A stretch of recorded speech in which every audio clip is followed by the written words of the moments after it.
Assalamualaikum warahmatullahi wabarakatuh. Perkenalkan, saya Putri Regita Cahyani dengan NIM 210152, Program Studi Manajemen Fakultas Ekonomi Bisnis Universitas Primagraha. Pada video saya kali ini, saya akan membahas tentang manajemen audit SDM. Poin pertama yaitu ada audit.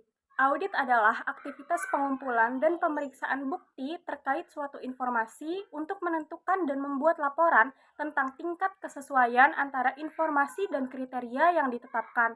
Menurut Arens, pengertian audit adalah kegiatan mengumpulkan dan mengevaluasi dari bukti-bukti mengenai informasi untuk menentukan dan melaporkan tingkat kesesuaian antara informasi dengan kriteria yang telah ditetapkan, di mana proses audit dilakukan oleh orang yang kompeten dan independen.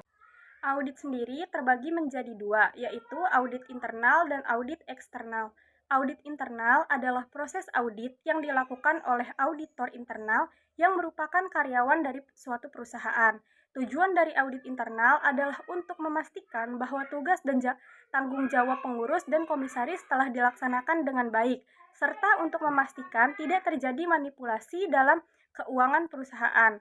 Sedangkan audit eksternal adalah proses audit yang dilakukan oleh pihak eksternal atau pihak dari luar perusahaan, seperti kantor akuntansi publik atau KAP atau Badan Pengawasan Keuangan BPK. Tujuan dari audit eksternal adalah untuk memberikan pendapat atau opini independen mengenai laporan keuangan suatu entitas, apakah laporan tersebut disajikan secara wajar sesuai dengan prinsip akuntansi yang berlaku secara umum.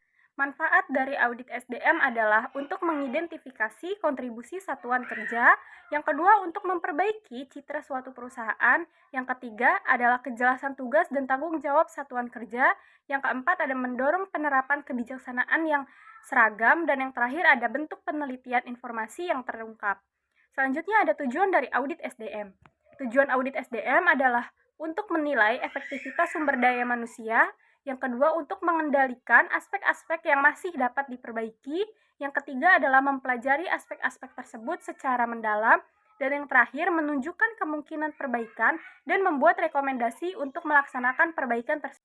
Poin selanjutnya ada perencanaan audit SDM. Perencanaan audit SDM adalah proses yang terstruktur untuk mengevaluasi dan mengaudit sistem manajemen sumber daya manusia atau SDM suatu organisasi.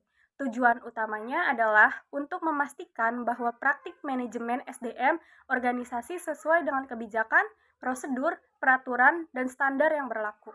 Selanjutnya ada tujuan perencanaan audit SDM. Tujuan dari perencanaan audit SDM adalah untuk memastikan bahwa manajemen sumber daya manusia suatu organisasi dijalankan secara efisien, efektif, dan sesuai dengan kebijakan prosedur, peraturan, dan standar yang berlaku. Selanjutnya ada contoh tujuan perencanaan audit SDM. Yang pertama adalah menilai kepatuhan, memastikan bahwa praktik manajemen sumber daya manusia sesuai dengan peraturan hukum, peraturan ketenagakerjaan, dan kebijakan internal. Selanjutnya ada mengidentifikasi risiko. Mengidentifikasi risiko yang terkait dengan manajemen SDM seperti risiko hukum, risiko kepatuhan, risiko operasional, dan risiko reputasi.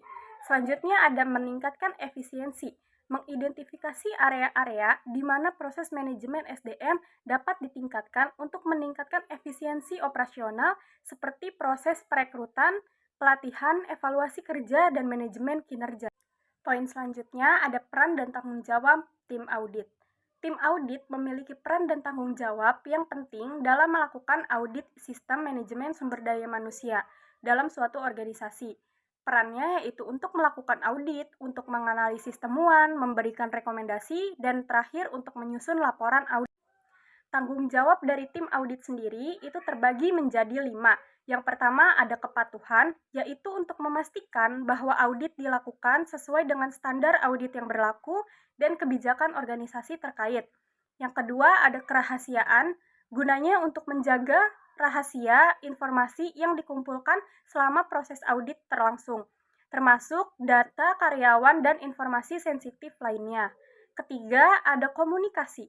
Berkomunikasi dengan anggota tim audit, manajemen senior, dan departemen terkait lainnya secara efektif dan memastikan pemahaman yang tepat tentang tujuan, ruang lingkup, dan temuan audit. Selanjutnya ada kolaborasi. berkolaborasi dengan tim SDM dan pemangku kepentingan lainnya untuk memahami aspek konteks organisasi dan mendapatkan wawasan yang diperlukan. Terakhir ada kepemimpinan.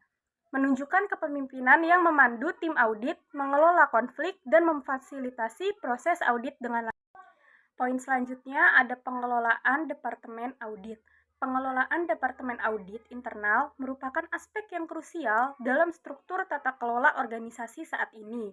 Dalam hal ini, departemen ini sendiri bertanggung jawab untuk memastikan bahwa segala operasi dan aktivitas organisasi berjalan sesuai dengan standar dan ketetapan yang berlaku, serta mengidentifikasi atau memantau sebuah kemungkinan resiko yang akan terjadi dalam organisasi dan kompleksitas bisnis yang terus berkembang seperti sekarang.